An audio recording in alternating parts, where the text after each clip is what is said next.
Tangis pilu keluarga Sherlina, gadis yang dibunuh di Sukoharjo, kecewa dua terdakwa divonis bebas. Ketegangan mewarnai suasana di depan Pengadilan Negeri Sukoharjo pada Selasa, 10 Desember 2024. Itu terlihat setelah majelis hakim memutuskan vonis yang kontroversial dalam kasus yang melibatkan dua terdakwa. Keluarga korban bersama puluhan teman korban semasa hidup meluapkan kekecewaannya dengan menghadang kuasa hukum terdakwa saat hendak meninggalkan lokasi.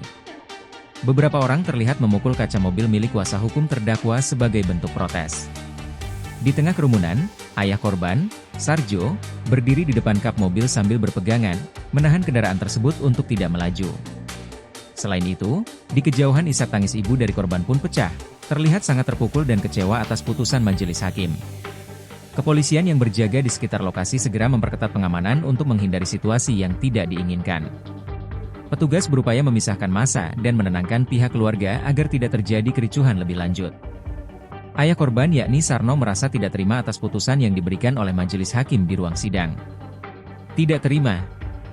Saya pengen ketiga terdakwa dihukum seumur hidup, kata Sarno, Selasa, 10 Desember 2024. Menurutnya, putusan yang diberikan majelis hakim tidak adil dan tidak berpihak kepada korban.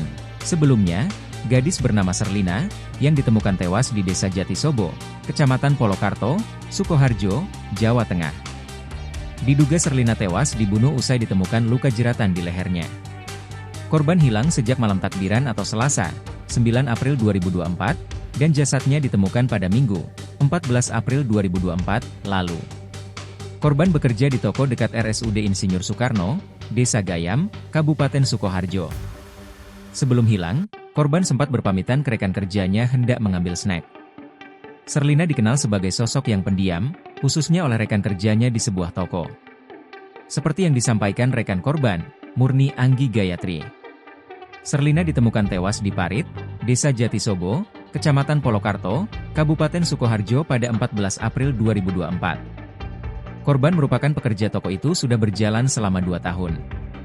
Disinggung mengenai sosok Sherlina apakah ikut perguruan bela diri atau tidak, Mumun mengaku bahwa korban tidak pernah ikut perguruan bela diri apapun.